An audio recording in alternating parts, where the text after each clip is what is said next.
Okay, so we have a really special treat for you. Can we have the house lights down, please?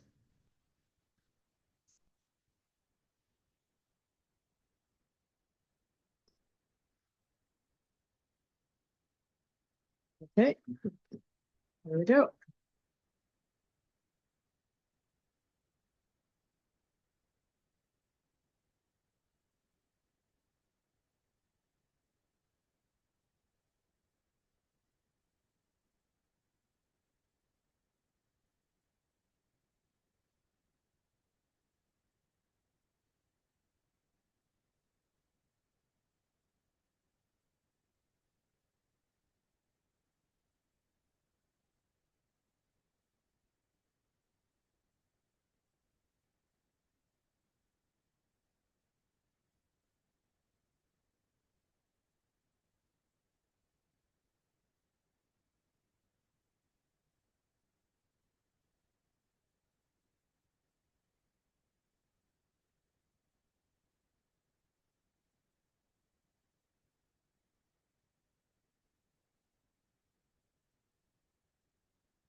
The kitty pool.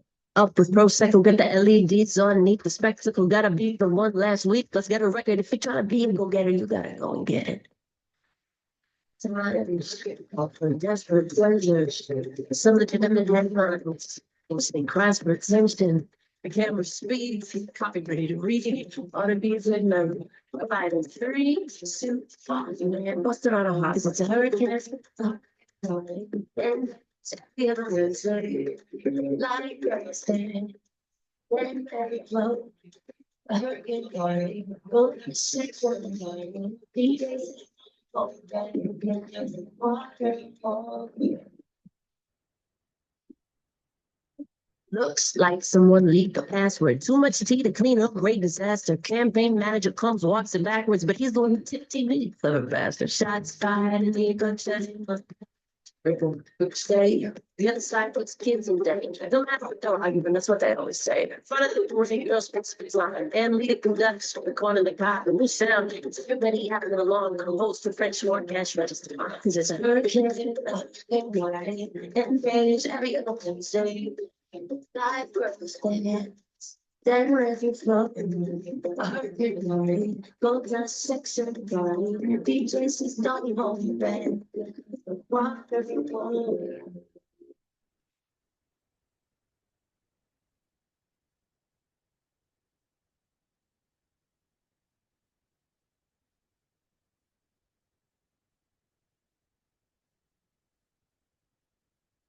Okay. Who wrote the chain letter? Too much bad luck to try to get away with it. One more play, nobody goes to recess. Chatbots will wait. Take out your paper pieces. Long hair, skinny and say on the living conditions, and I was written by the straw man. I was to shut up for a soft land, do it that comes soon, couldn't get the goddamn.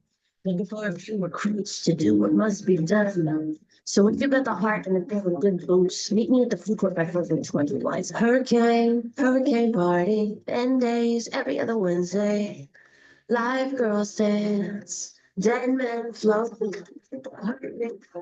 No, that's sexy, dirty. DJs is on your bed because of what you want.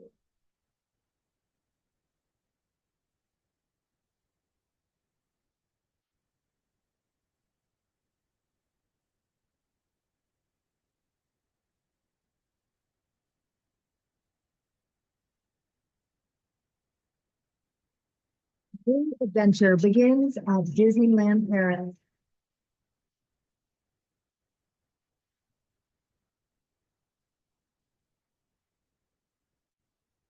Ever after, spin through Rapon's tangled spin.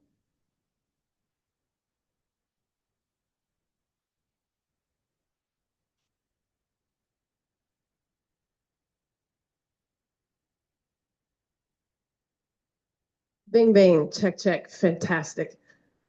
Hello, I'm Dessa. Before I chat with Indre, I figured I'd just give you a very quick impression of what life as a commercial artist, at least for me, living in the indie world, has been these days. Commercial meaning I do it for money. Indie meaning I'm not rich. Hey, I'm Dessa. I came up in a rap crew based in Minneapolis, Minnesota. I'm the one on the left, right? Our shows in the beginning were loud, sweaty, sometimes a little bit bloody if they were really good. As I've grown up, I've also toured the country and a decent chunk of the world as an indie artist, solo act, meaning that I hire and play with my own band. We play in clubs that are a lot like this. So every once in a while we get a big gig, with a big paycheck, and a lot of people, mostly we're working in something like a 300 to 600 cap room. To make that work, a lot of us do a lot of different stuff too. So I've done a lot of performance poetry. I came up in the slam scene, which overlaps a lot with the hip hop scene in a lot of cities in the US. I've written about science. I will note that I very rarely rap and write about science at the same time. So I'm not like the rhyming Bill Nye. That's not been my experience. I'm an essayist on the side. And I've, do some weird partnerships with whoever's willing. I met a mixologist who totally kicked ass. And so we worked together to create a 12-drink book that was based on the production styles of a recent record. I think a lot of times when people are introduced doing a lot of stuff, we sort of think of those old school like Twitter bios that's like neuroscientist, French horn expert, mom, yoga. And it's sort of like a multi-hyphenate flex. I think another way to look at that would be like, look at how many part-time jobs I need. I came into the music industry when it's a tough go, man. Like it was right after the digital revolution, so I didn't remember the hard times. But I kind of like walked into the smoking rubble and didn't know any better. And so it felt like, hey, this is the world, that me and my cohorts are inheriting. So let's roll. I think a lot of us get into music, not just because we're excited about music, but because of, at least in this culture, the way that the lifestyle works when you're involved in it. People who like really struggle with alarms, Truly, I mean, I think like a nocturnal creature, is very often better suited to a life in bartending or music than a lot of other regions. I spent a lot of time, like my breadwinning hours are on stage, and that's fun. And if you win, you get some big applause, and occasionally you don't have to pay for any of your drinks. I spent way more time trying to run a small LLC from the front seat of a speeding car. The breadwinning hours are spent on stage, but way more time behind a Microsoft Excel sheet trying to figure out how come we're not buying medium t-shirts in London anymore. I think one of the defining features of the creative life as it exists now in 2026 is like a wildly tight relationship, an uncomfortably tight relationship for most of us to social media. The metric of success, right? Most of us inherit some culturally universal metrics like how much money do you make? What's your zip code? Most people are familiar with that, I think, and most of us are subject to it to some extent. The idea that not just like the tender-brained adolescents, but like grown-ass men and women are wildly sensitive to the currency of a cartoon heart that cannot be traded in at any desk for actual currency is wild. I've been surprised and disappointed at the extent to which I too, as like a fully formed, neuroscientific, electrical, aesthetic unit in the world by the time Instagram came out, how sensitive I am to that, how magnetic that drive is for that intermittent reward of that sometimes viral post. In an attempt in part to combat that, and then also in an attempt to just remain connected with the part of the arts that moves artists. Sometimes what I'll say when teaching is something like this. First of all, remember what got you super stoked in the beginning. For those of you who haven't seen the ensemble show, Northern Exposure, I know that's a generational thing. It's kind of like Friends in that there was no single star, you knew everybody. I got to stay up late to see it, so that was very important to me as like, a 6-year-old or whatever. And I remember after an episode, my mom once asked, like, do you know what the theme of tonight's show was? And I didn't totally understand the question. And so she explained that, like, the astronaut and his girlfriend are fighting, right? Why were they fighting? Jealousy. Okay, and then over here, we had the doctor and his receptionist, they're fighting. Why were they fighting? Jealousy. And I was exploded. I was like, do the actors know about things? She's like, yeah. What else has things? Like, do I have themes? Does breakfast have themes? To me, it felt like a trap door had been opened into a subterranean, invisible world. All of the dark matter had been made visible, and this entire universe of subtext that you could just conjure, out of dust, this secondary universe of extraction and idea, and you could hide it in plain sight. Yeah, I still, it gave me chills.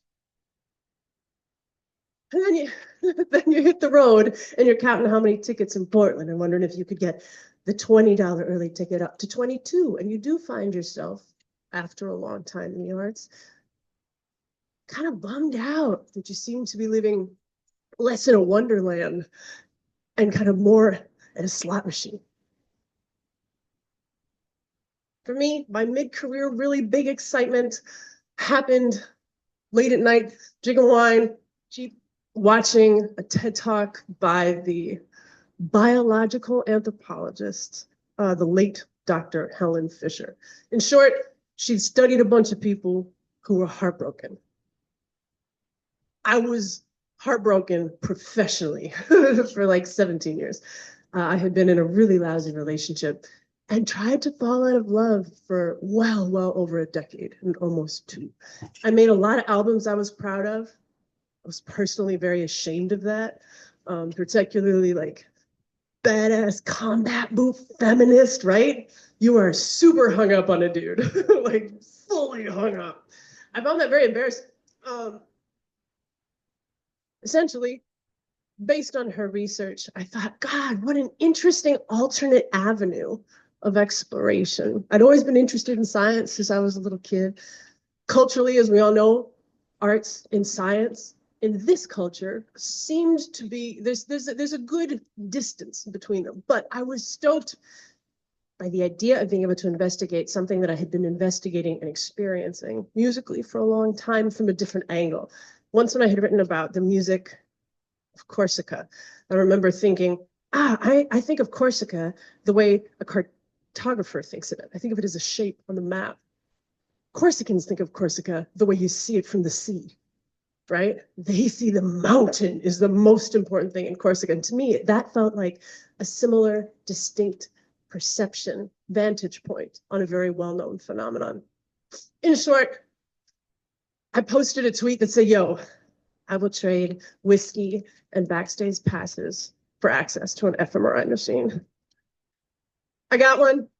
I had been interested in some experimental neurofeedback techniques that were often used in an effort with behavioral issues, motor issues with people on the autism spectrum, young kids. And I wondered if that could be used instead of targeting motor areas to target the regions of the brain that Dr. Helen Fisher had associated with romantic love. That's me. That's my my ventral tegmental area, my anterior cingulate, my caudate. And being the rank capitalist that I am, that's me having bronzed them in silver to sell them at the merch booth. And having made a disco ball to suspend from Minneapolis's Orchestra Hall on stage with the Minnesota Orchestra. So,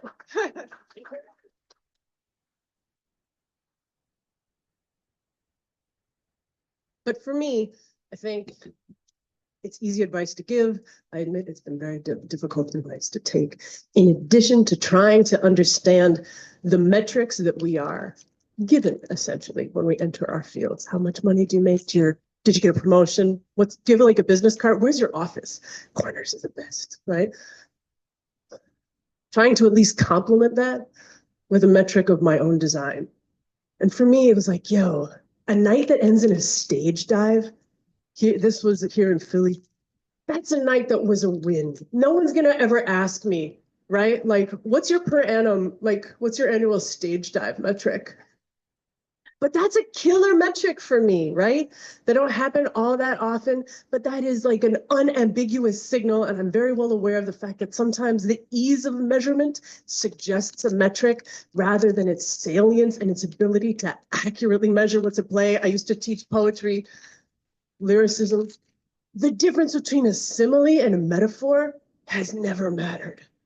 We got all these people on the hunt for like or as. That has not mattered to a writer. That has not mattered to a reader. That has not mattered even to most critics. Figurative language is the remote connection that lights us up inside because we hadn't realized it before. I don't care how you connect those two. And so for me, that's been a big project of trying to build a career in this.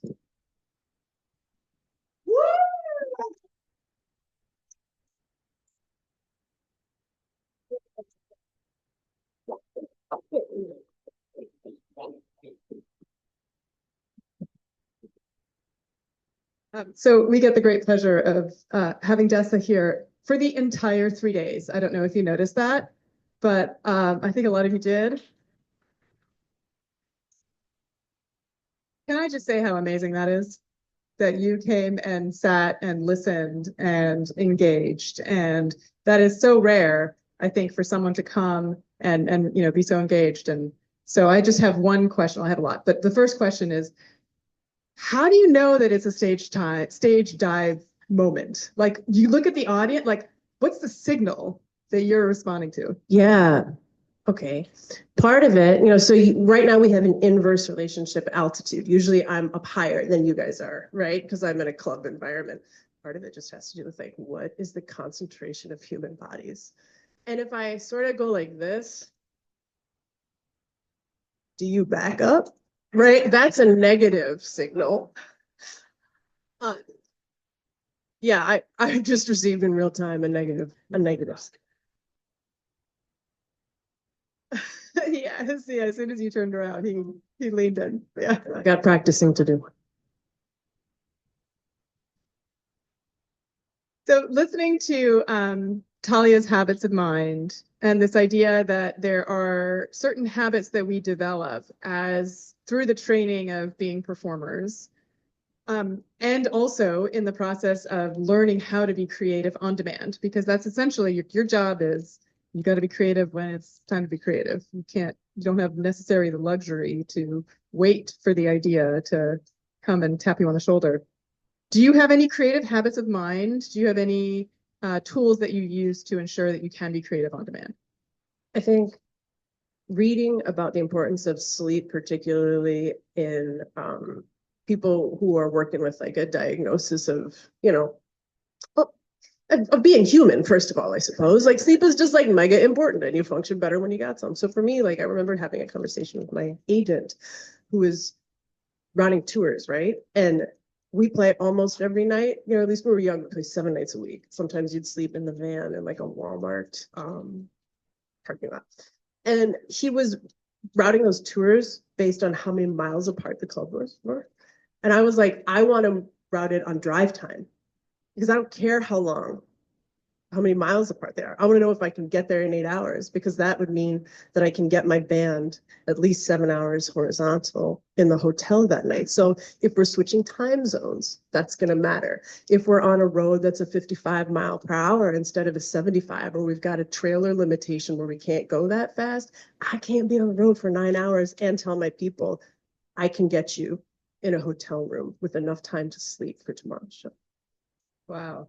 I think that's the one thing that so many of us who don't know the touring lifestyle, I guess, or the challenges of touring don't really recognize that there is this like just every minute is occupied, is scheduled.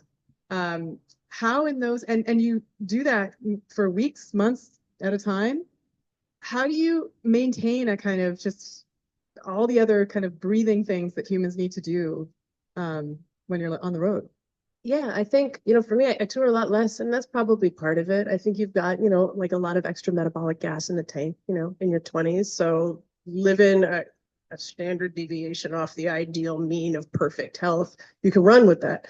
But obviously, you do find a lot of tired, bummed, drunk musicians who also make wonderful work. Like what is great for the art is not always great for the organism. And I think also like, as for generally like how to make art on demand, I think I've tried to, I've got an athletic skepticism of self-reports, which includes my own, which we call introspection when it's just you. And so I try to be an empiricist about what is working. Like, hey, even in romance, like you say you want someone funny and kind, who's reliable, but you keep dating really broke drummers, clearly you want something is not, commensurate with your actual behavior. So I think trying to know when did I have good ideas? Like what hill was I standing on when the lightning struck? Or when I sat down to write, what room was I in? Which way was I looking? What did I eat? Like, how did I feel? At the risk of like sharing entirely too much information, but I'm really interested in like the apophenia, the patternicity associations with female menstrual cycles too. Yeah, like for me, it did feel like I'm really hair on fire, unhappy, and all of a sudden metaphors were so much easier. And that's not, that's not unique to me. I've read that a lot in some, artist journals as well. There's something that Anjan said yesterday that continues to sit with me, which is that he didn't want to have his lab take those days off because the ones that were almost finished were in this moment where the reactivation becomes a mountain. Do you relate to that? God, it's like I pity my collaborators so hard. So right before we got on stage, my literary agent, who I promised a novel to in a different calendar year, was like, hey, bro. And last night after the event, after the concert here at the conference, I went back to my hotel and worked on it. For me, I think like a lot of perfectionists, I hate to call the thing done because then I have to announce it was the best I could do. And there is no idea that I have ever executed that has exceeded my initial hope or expectation. The only thing that I can do by executing on an artistic ambition is to sully it. Because in my head, I don't, as a singer, I don't need to inhale. Like I can hold notes indefinitely in perfect pitch and my larynx can't. And so I do find myself like, foot dragging, not returning. I did not text him back. Not returning texts. And that final stretch is tough. Yeah, that just reminded me of what, something that I experienced, and the advice I always give to any graduate student who's nearing dissertation is that just mourn the fact that it's not the thing you thought it was going to be and hand it in, because there's always a disappointment. God. Okay. So I think one of the interesting, meaningful, surprising parts of adulthood was like when I learned that when someone says, I just got a divorce, that one of the responses you could say is, congrats, how you feeling? And the other thing is when someone says it's their publication day, is like, are you okay? Well, I think I would like to open it up for a couple of questions from the audience, if you're okay with that. And so while we're raising up the house lights and we're finding a mic into the audience, let me ask you about all of the things that you've experienced over the last couple of days. Are there one or two things that you're going to take in your pocket with you? And if the answer is no, that's okay. That's my fault. I'll do better next time programming it. But yeah, are there things that you're going to be like, I'm going to hold on to that? I have a lot of, I have a questions doc on my computer that's just like a slush of fascinations, as I call them. But like, I think I really want to understand the extent to which the self-reports that are most common in this field have been validated by face valid analysis. Meaning like, I think I probably arrived at like alternate use tests pretty skeptical. And I'll also just say like I studied philosophy where they're really good at we melt things down and we don't smelt them back up so good. So even just like the question is the question. If you say that room full of philosophers, they're like, let's not run to any conclusion, So I'd like to better understand that, though I really would. I spent a lot of time after the sessions that I watched trying to better understand, like, okay, to what extent can researchers be confident that the methods with which they're testing creativity, whether that's, the novel, the utility that a new idea presents, some of those felt a little counterintuitive to me. So I want to make sure that I understand those measures well, because in a dream scenario, I'd love to email some of you and be like, will you work with me? You can, I mean, I'm just going to say, I think you can email any of us. We'd be delighted. Thank you. Any questions? Yeah, so earlier you mentioned that you did some work looking at children with autism spectrum disorder and motor issues related to that. I'd just be really interested to hear a little bit more about that research you did and all of that. This is the most, God, it's just such a cop-out. This is when I say, as a practitioner, which sort of excuses me from all intellectual rigor, but I'd say that it was very much in the service of another project. So essentially, I had taken a couple of fMRI images using a control and an experimental stimulus in which I was looking at pictures of my ex-boyfriend and a picture of somebody who I thought was pretty hot and kind of looked like my ex-boyfriend, but did not, in fact, have that, emotional salience. The researchers, without even, doing the full analysis, went, it's A. And I went, yeah. But they did do the full analysis. And those were just kind of my before and after pictures to try to see if there had been any change that was caused by an intervention that was associated with neural feedback. So essentially, 24 lead CAP, it wasn't CAP, it was direct lead application, QEEG tech. So that, associated with other, at that point, like 36-and-a-half-year-old female right-handed people from a data bank in the Netherlands. The tech that was being used in that QEEG analysis had come from was Brainmaster Tech, a neurofeedback technician, Penny Jean Gracefire, who worked with a lot of autistic kids who had aggressive behaviors, and so essentially she was focusing here, obviously, on the somatomotor. Oh my God, don't. Somatomotor cortex. God. Behind the, okay. So anyway, so she had been focused primarily on that region in an effort to say, hey, if we give kids a signal when activity in that region drops, their signal was motivated by like watching a cartoon that would dim when there was undesirable activity. Would that in fact reduce the behavioral phenomenon that they had seen? I'm almost out of everything I know. Hey, Dessa, thanks for the talk. I'm David. My background's in classical piano, and I started writing and performing rap in college. and I'm entering the field as a graduate student now. I was wondering if we were to strap you on the EEG, fMRI. I had some ideas like melodic versus non-melodic rap, raps with a message versus not a less of a message. What would you like to? Are you curious in yourself in a same subject study? That's kind of you to ask. I think some of the design like that to me seems low hanging that I'd be interested in is like I don't know if anybody has seen that video. It's online of the Dolly part, Jolene, Jolene, and then I'll skip the last one. She can hit it. If you slow that down and you set intentionally your record player to 45 or whatever instead of 33, so it goes Jolene, Jolene, Jolene. It sounds to the untrained ear very much like a black man. So a lot of people thought, oh my God, this is like a beautiful, soulful cover. It's not. It's just Dolly played low. But I think we reacted differently to it because of our associations with race and gender. So I'd love to see what social regions of the brain activate when essentially the stimulus has been controlled in part, to see if our understanding of the singer and the songwriter inform our understanding of the song. I mean, that's apropos of a conversation we had last night about a lot of AI generated music.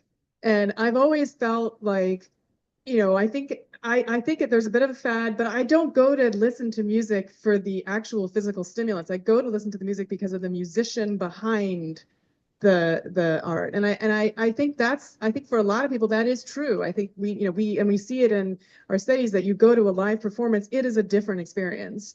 And so what do you think about this, like the place of the artist within the music and how we react to it? I do my best not to insert normative analysis at the same time that I'm doing descriptive, because quite clearly I'm biased as all heck, right? I'm a touring musician. I want it to go one way. That said, I think that programs like Suno and Udio, which are those that can really quickly do pretty competent jobs at like making pop music that's listenable. Is it fantastic? No. Give it 6 months. I think that turns what had been a communicative endeavor, whereby across time and space with recorded technologies anyway, we are presenting a testimony of what it's like to be a human being. We are inviting someone to share witness to a subjective experience on the planet. We're turning that to a self-soothing behavior, wherein we're generating stuff that makes us feel good. Sometimes in a pitch that hasn't been picked up yet, so cross your fingers, but like, I think that the way that we're talking about AI music, which is still like, can it pass a Turing test? Like, did you know it was fake?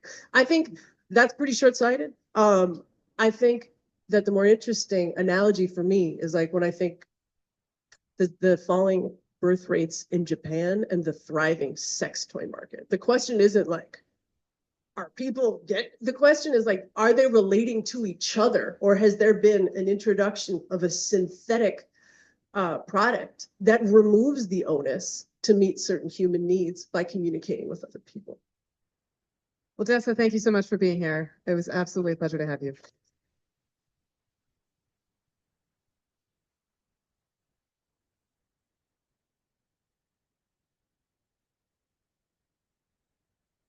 We have one more, sorry. Yeah.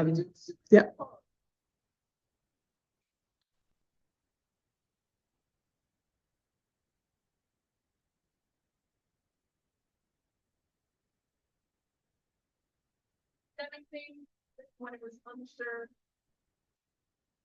about how it would actually certain things. It's called as stage.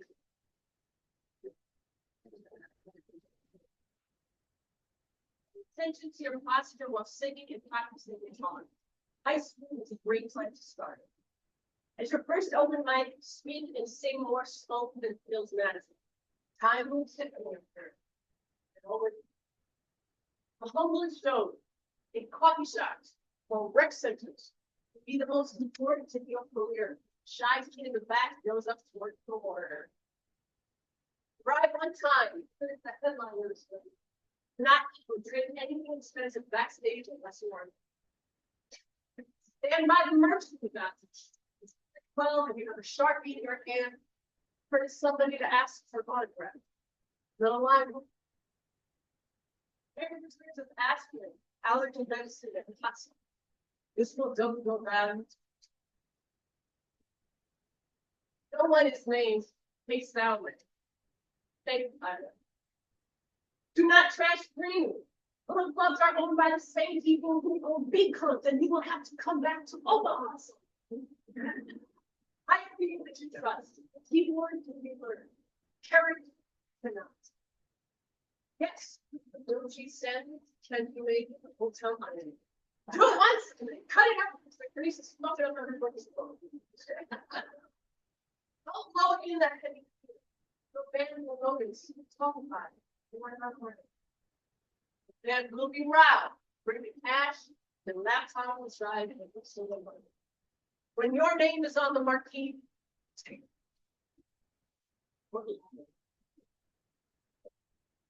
Invite voters to help themselves to cheap years, save the good stuff for different people. Pick a city where you have a strong draw. I think so. Towards the end of the set, play your second biggest song, ask the fans to look reality. Walk against the stage. Lift your arms. Take a small step that puts your toes just over. The front two rows are close enough to switch to what they need. And on your back. And on your back when they're better torn. You will not feel weight. You will feel the full head of your brain body muscled up to the light by drunk people with varying needs. And you want to lift your head and look back at your band. Your friends on stage say, "This is crazy." Well, come and join me. But you don't have time to now. Ceiling, the light, house of lights. Feel the fingers grow around your ankles. Listen to the voice below coordinating your state passage. Make yourself into a battery to store some ceiling, because it is the currency of your life. And it is only ever dispensed this way, sandblasted. And there will be some months, some years where you will receive no payment at all, and you will have to draw on this reserve of elation and arrogance and selflessness and selfishness in communion with your friends by dogs and kites. Can't steer the crowd just keeps you back on stage. That's everyone.